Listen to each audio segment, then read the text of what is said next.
YouTube? It's Johnny Busket. I'm back.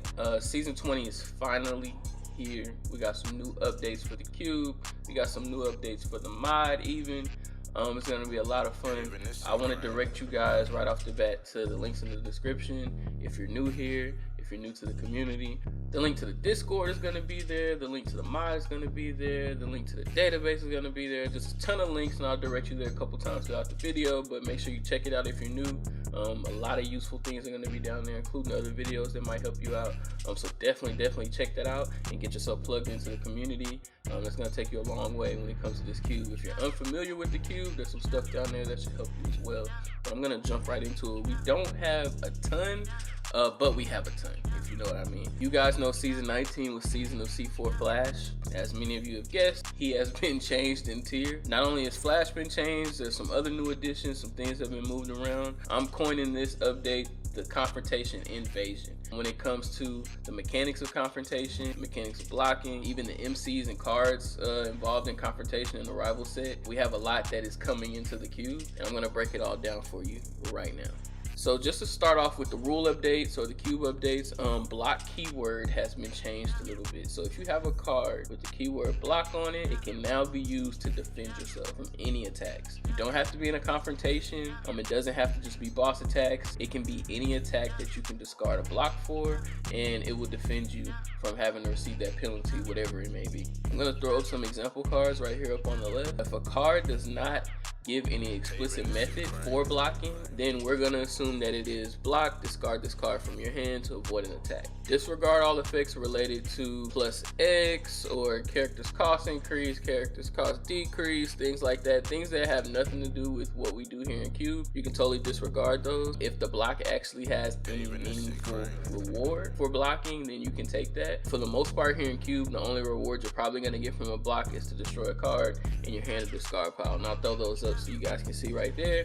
Those are the cards that you'll likely be doing that with. Now I'm thinking you guys will probably only be using these mostly for things that are going to straight up destroy your game. So super villain attack, or maybe even some very untimely attack that is about to happen to you. Maybe you have your boss stacked on top of your deck right now and you know that, and guess who comes out to play? Black Lantern, Green Arrow. So you don't want your boss to get destroyed, so you probably just go ahead and use your block, even though that may cost you 2 power, it may cost you 4 power, and you really get no reward for it other than saving yourself from tears and everyone in the stream laughing at you. We've all been there.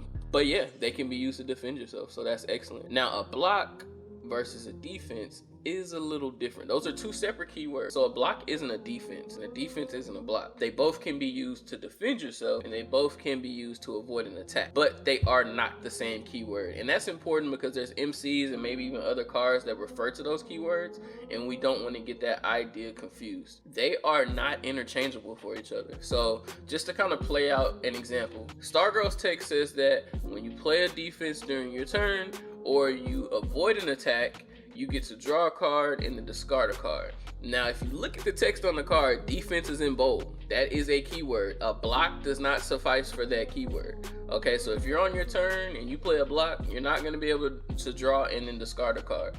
But if you avoid an attack, whether a boss attack or someone else's attack, you will be able to draw and discard using a block. That is the line and the difference between the keywords being different and them both being defending yourself or avoiding attack. Okay, so you just want to kind of keep that idea in mind. It's the same thing for Booster Gold, and I'll throw him right up on the side of the screen so you can see that too. Booster Gold says that you get +1 power for each defense you play during your turn, but if you avoid an attack, you get to draw a card. Same thing there. You play a block during your turn, you're not going to get +1 power, but if you avoid an attack with a block, then you get to draw an extra card. Now, Donna Troy, similar case, but now let's look at the inverse. So if we take an MC like Diggle, Swiggle, as me and PyCon like to call him. Diggle says that when you use a defense to avoid an attack, you may put that card under your superhero, and once during your turn, you may put a defense card that's under your superhero and put them on top of your deck. This explicitly refers to a defense. There is nothing a block can do here whatsoever. So if you use a block,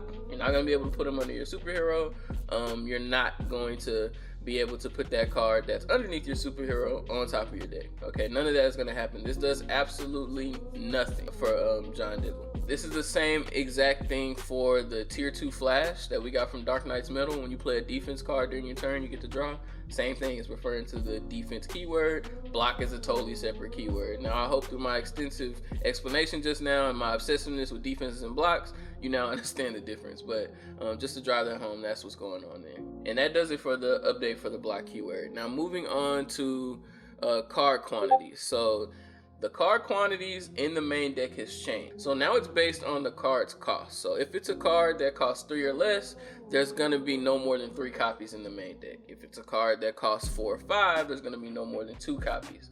Now if there's a card that costs 6 or greater, there's only gonna be 1 copy. And that's just gonna thin out the main deck a little bit for us. We went from 414 to 409, which I'll get into a little bit later. But I think that's gonna help a lot with these powerful cards showing up a lot and really tearing up the game in a sense. There's still a lot of great cards in the cube main deck, so you'll still get some good cards in there, but you don't have to worry about them just showing up, you know, more than they should, in a sense. So we also had an update to the confrontation ruling. So as you know, confrontation was added to cube, and all that is when you have a main character or you have a card that has the confrontation keyword on it, you can say confrontation, enter confrontation, and use the ability of said card or said MC. Now the ruling is you don't have to say it. We're just gonna assume if you're using the ability, you're in a confrontation, or when you play the card that you've entered a confrontation. Now that does not mean you have to use the ability. So if you have a card that has confrontation text on it and it says confrontation, draw a card, and you don't want to draw because you don't want to have to reshuffle your deck and mess up your discard pile, you don't have to take the ability, you don't have to enter a confrontation, whatever. The point here is just to kind of eliminate that uselessness of having to say confrontation, or to waste time, that precious time we have in a tournament where we need every second, every minute. It's just to kind of make it a lot easier on everyone, and we're just going to assume if you use the ability, you're in the confrontation. If you don't, it's whatever. You don't have to be like, hey, you didn't say confrontation, so you shouldn't be drawing a card. So that's good. We don't have to worry about that anymore. I do want to reiterate that a card actually has the confrontation text on it, or the confrontation keyword, in order for you to enter a confrontation. You can't just magically be in a confrontation that activates a Zaytana's second ability. You actually have to have a card with the keyword on it, and that is how you enter a confrontation. Now, right on to the good stuff. Let's jump into the MC tier changes. Let's go ahead and flip these over. All right, here we go. And I just realized that we have 3 Zaytanas kind of sitting on top of the first 3 tiers. But let's start with tier 1. So there's only decreases in tier 1. We haven't had any additions here. So Lightning Lad and Saturn Girl have came down from tier 2, and they are now in tier 1, and I'll have them a little larger on the left side of the screen for you. We now have time travel in tier 1. So just to remind you guys, the cost to time travel a card is still discarding a 1 cost or greater. You can't use a punch, can't use a vulnerability like back in the day. You have to discard a cost 1 or greater in order to time travel. But this is really cool. I know this is going to open up some opportunities for different teams. It gives tier 1 a little more spice, like we've all been saying. It needs a little bit more, so that's going to be cool. I can't wait to see what y'all do with that. That's going to be really fun. So let's move on to tier 2. For increases in tier 2, Skitter is no longer a 1. Skitter has went from tier 1 to tier 2. And I think the reason is because of one of our decreases we have here, and that is Black Lightning coming down from 3 to 2. So along with other decreases, we have Cosmic Boy. Cosmic Boy is also down from 3 and now a 2. So once again, time travel kind of getting that boost this season. I know y'all are going to come up with some crazy stuff for that, so that's going to be cool. Black Lightning, I just want to go back. I don't want to gloss over Black Lightning being a 2. We remember the awesome Black Lightning Calabac combination back in the day. Black Lightning is just, he's going to be amazing. He's good. Tom has been tearing it up with Black Lightning.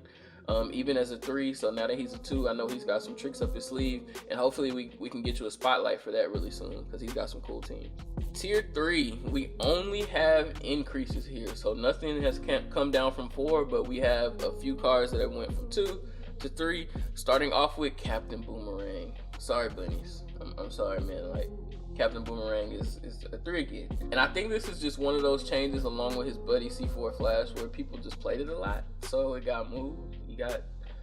I do think there's still going to be a little playability there with some stuff that's been moved around, but this was definitely a favorite at 2. I mean, you can't deny almost every game he's going to be put with Oliver Queen or whatever the case. He's a 3 now. Sorry guys. I would like to see him stay at 2. I do like to see some of the MCs that are better kind of stay where they're at. But I think we're kind of moving towards this really level playing field. That's nice.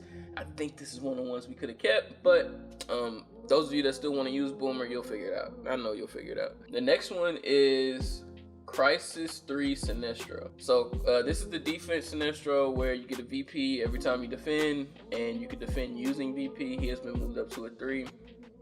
I saw him getting some uses at 2. I used to like to use him back when I could have him on an infinite defense team. I didn't really use him this much this season because it's really hit or miss. But I guess it's just one of those changes to kind of help the health of the game. We don't want people getting too much VP just because they're defending attacks, especially with block coming into the game, because he is one of those cards that says if you avoid an attack and doesn't explicitly refer to defense. So yeah, he is tier 3 now. Next one being Superboy. I know he was doing all right in season 19 as a tier 2, so I guess he's just one of those casualties that got moved up. And finally, C4 Flash. We saw so much C4 Flash in season 19, like every single game. You're sitting in the last seat, you're picking C4 Flash. You go to the grocery store, you're getting C4 Flash. You have to go use the bathroom, you're taking C4 Flash with you. Like, it was just C4 Flash everywhere. And you know what? Before he was actually moved to a tier 3 the first time, I loved C4 Flash. It wasn't like the way it was in season 19. He was good, but it wasn't just crazy town, right? Like this season, it was crazy town. 6-card lineups, ruining the life of the person sitting in front of him. It was just a lot. And I didn't understand him being moved to tier 3 the first time. I definitely understand it this time. And I think we're all happy about that. But I guarantee you, people are going to use him at tier 3. A 6-card lineup and you get 1 card that costs less, and the way the cube is set up now, people will use him. I promise you that. I promise you that. Now on to tier 4. I've done enough rambling on tier 3. Tier 4, we only have a decrease, and that is Mr. Terrific finally being somewhat playable. He's been moved down from tier 5 to tier 4. That's going to be really awesome. Of course, you just need some good destruction and hope that weaknesses don't get ran through before you can actually do anything with them. But he is now a tier 4, so enjoy. That didn't happen. I always tell you guys, when it comes to the testing builds that Robert let us play and let us see, a lot of that stuff isn't going to make it in. Like, it just won't. Like, we're going to see a lot, and a lot of it won't make it in. Some of it will. And actually, that leads me to the final thing, and that's our rescue mission. So there weren't any bans this season, but there were some rescue missions that were in, and we got these cards here. So I'm pulling out Zatanna, I'm pulling out Felix Faust, pulling out Aquaman, and finally I'm forgetting the one that I think is actually the best one. So we got Zatanna Zatara at tier 2. You may put a hero you gain or buy on top of your deck. Felix Faust, once during your turns, you may gain a weakness from the weakness stack and you get +2 power. Aquaman Confrontation, once during your turn, +2 power for every 7 cards that are in your discard pile. And Wonder Woman 15 Confrontation, each time you play a defense or block card this turn, draw a card. We had Circe get added, and that's putting a villain that you buy or gain on top of your deck. Now we got Zatanna, which is kind of the opposite of that. Faust, who is similar to Mr. Terrific. You take a weakness, you get +2 power. Now these two, I wanted to highlight the keyword confrontation because you're gonna constantly be in a confrontation. I don't know if you realize what that means yet, but it means a lot. You don't need a card to do it. You're just instantly in a confrontation. So the big thing for me is the tier 1 Zatanna, where you can look at the top card of your deck, and she has a second ability that says if you're in a confrontation, you can play a hero and you can discard that card. So that's a lot to me. So if you're playing with this Wonder Woman 15 and you're just buying up heroes, and especially if it's a hero defense, you're gonna be able to look at that top card and discard it if you want, and then draw the next card. Like that's gonna speed you up so fast. Like if you're just getting the defenses or you're getting the blocks and you got heroes, you're just gonna be moving really quick through your deck, and that's gonna be really strong. I've tried it even with some really bad, just 2 seconds before a game, thought of a random team, and it was just like 30 something power. And I actually have a clip of that. So yeah, it's gonna be amazing. Even with Aquaman, like the idea I had with him is just getting heroes and just throwing stuff into my discard pile, like just to get close to that extra 2 power. And I had some really cool turns with him. And I almost won a game just with Aquaman and Zatanna. That's not a great team. It was just like I had some really cool opportunities to just keep dumping things because it's Zatanna. So it was like, it's gonna speed you up a lot. So I suggest you try it out, kind of see how it works for you. See if it's something that you like or something that you could think of some really cool opportunities with. But yeah, these are our new cards that were added. There were no bans this season, so things just got moved around, and we had these 4 additions here. Looking forward to see all the cool things you guys do with these new MCs. Now for the main deck changes. As I told you guys, the main deck went from 414 to 409. I have the additions here, 24 different cards, and the cards that were removed, 15 here. The highlights for the additions, of course, we got some block cards, which once again is just gonna make that Wonder Woman 15 a lot better. We got a lot of defense centric cards going on here, whether the blocks or cards like cat-like reflexes. We actually got Grodd back. So let me actually open up so you guys can see the full list. As I was saying, Grodd was actually added, and because of that, Onomar was removed. I think the idea here is that they're adding this card, Brutal Chase. If you destroy a card in the lineup and you replace it, and the replacement is a metal card, you gain it. I think they're really trying to get away from the Shazam idea of things, so took that out and added Grodd in. A couple other things we got going on here are the new Unity card. So Titans Together, that's gonna be awesome. Unity has been pretty cool since it's been added. It's just another really good card to do Unity with. A Sinestro Power Battery, put an attack from your discard pile into your hand. There's gonna be some suffering because of this card. Get ready for that. Lasso of Lightning, you may put an ongoing card from your discard pile into your hand. That's gonna be pretty cool. And yeah, like that's pretty much the gist of everything. Brother Blood, +4 power, another +4 power card added. And of course, there's only gonna be 1 copy of him, right? Because of the new quantity rule. Now for the things that were removed. Revealed defenses are gone. So Impervious, Monel, Power Armor, World's Greatest Detective, no, it's gone. It's gone. The only revealed defense I think that's still in there is the Power Girl. She's the only revealed type of defense left. The others are gone. I didn't exactly get to ask Robert about the reasoning there, or the thought, but I mean, if you just think about it, it's kind of clear. You know, you don't want people to be able to defend every single thing with 1 card, especially when you get into a system where you can keep stacking your defenses or just be defending yourself forever, right? There won't be any more making infinite defenses with Oa and Reveal, right? Can't take a Reveal defense and just keep Oing it over and over. That's done. As someone who loves defending, I'm sad, but it's also cool. It's gonna be good for the game. Another highlight here is Lobo. Lobo's gone. See ya, Lobo. Usually when someone gets Lobo, especially pretty early in the game, it's a wrap. Like, you know who's gonna get first place when someone gets Lobo. It's just one of those cards. So people were asking for him to go, and he's gone. So Lobo's out of there. Flight Wings. Towards the end of the last tournament, Fiend kind of brought this up, that Flight Wings is just a really amazing card. By the way, that next game, he not only got Flight Wings, but he also got Aquaman's Trident in like Atlantis, I think. So it was hilarious. But yeah, he called that out, and he was absolutely right. It's just one of those cards that's super strong. And I'm gonna be interested to see how games go without it now, without having to worry about people stacking every single card they buy. So yeah, that's gone. That was a big highlight. One of the Power Rings is gone, Red Lantern Power Ring. This is the one most people hate and don't want to buy, but just buy because, one, either they're super desperate for destruction, or they just have rings and they want to have a value ring. So that is gone. We lost 5-cost Aqualad, who just gives you a ton of power, and we lost Calderon, the other Aqualad from Teen Titans Go.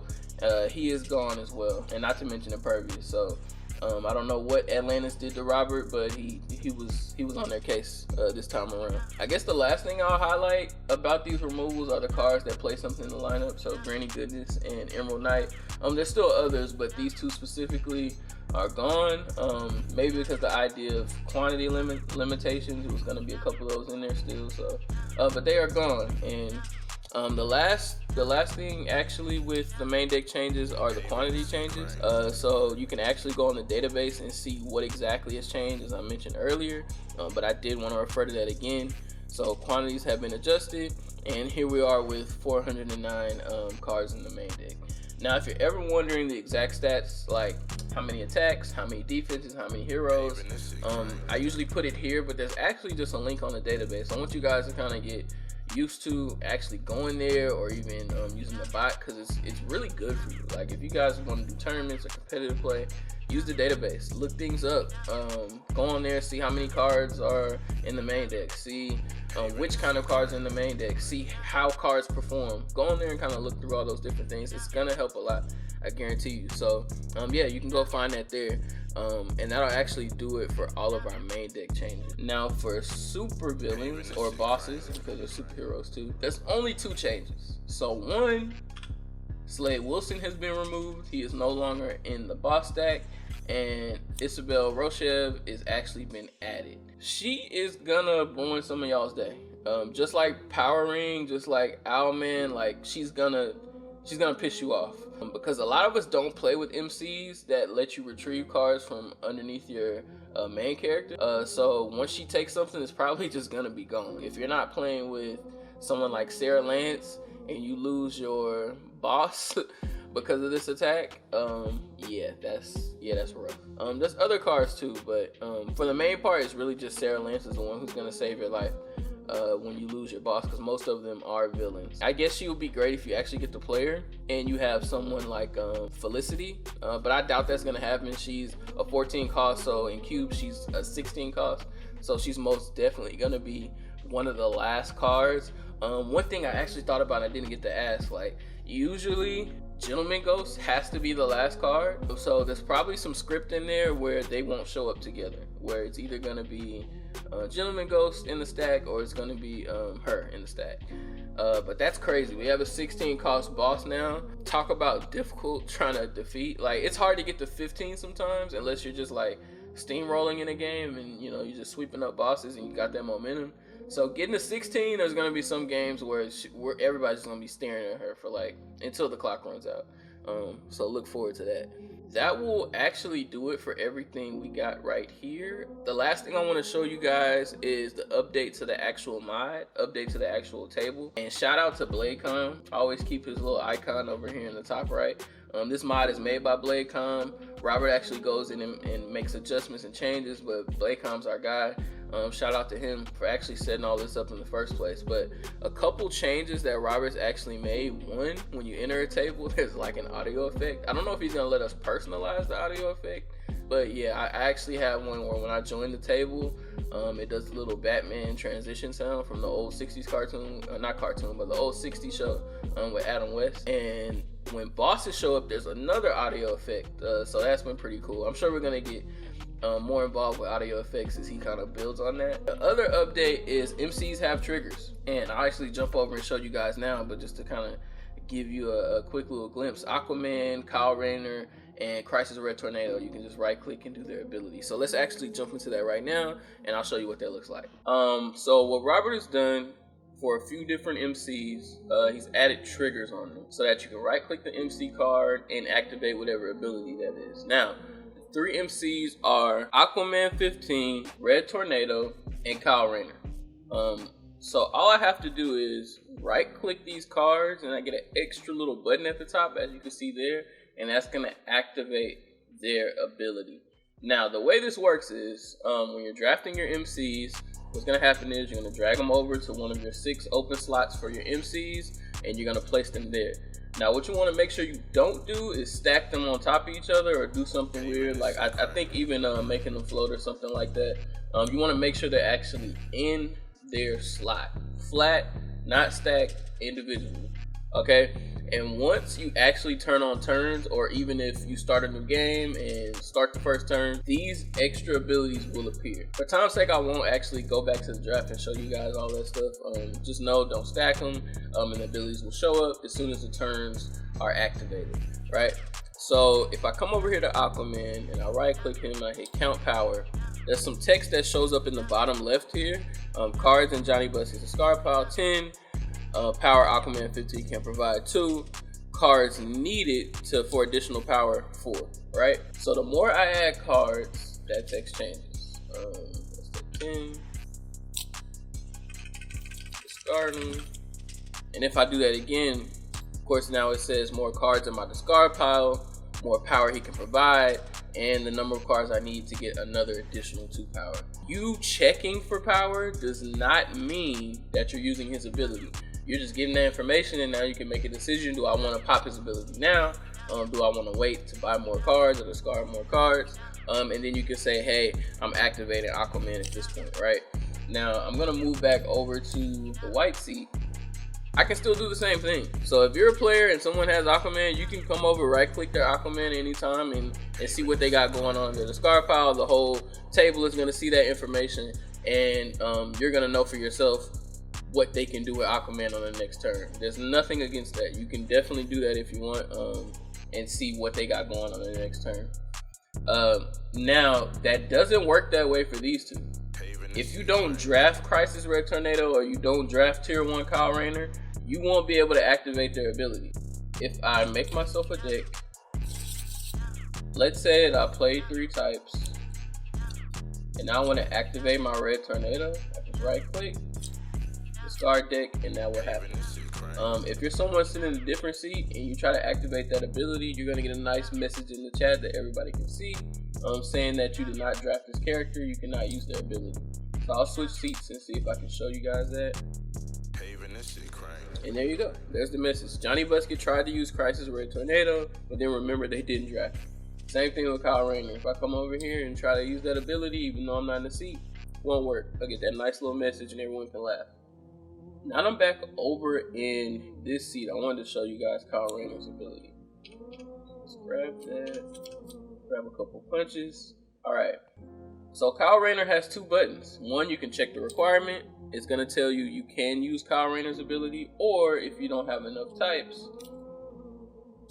it will say you have 2 different color cards in your hand and 3 or more is required. I can't use Kyle Rayner's ability.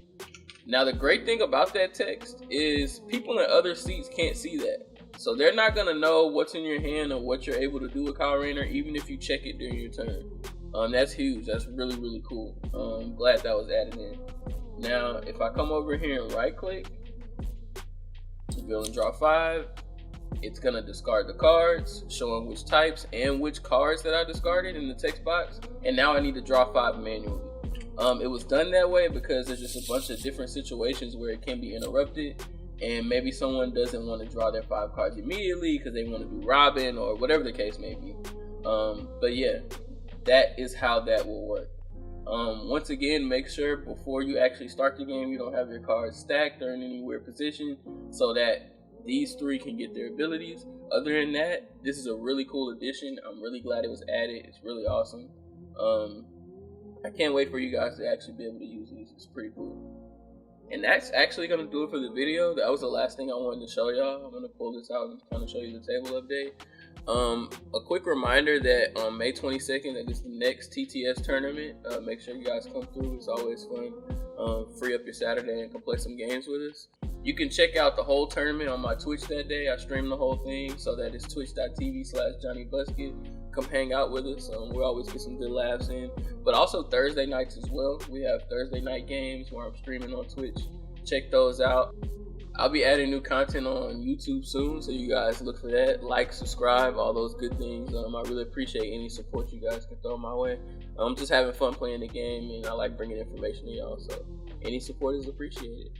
The full calendar is up on the DCDB website, so go there. The links are in the description. Thank you guys for watching. Peace.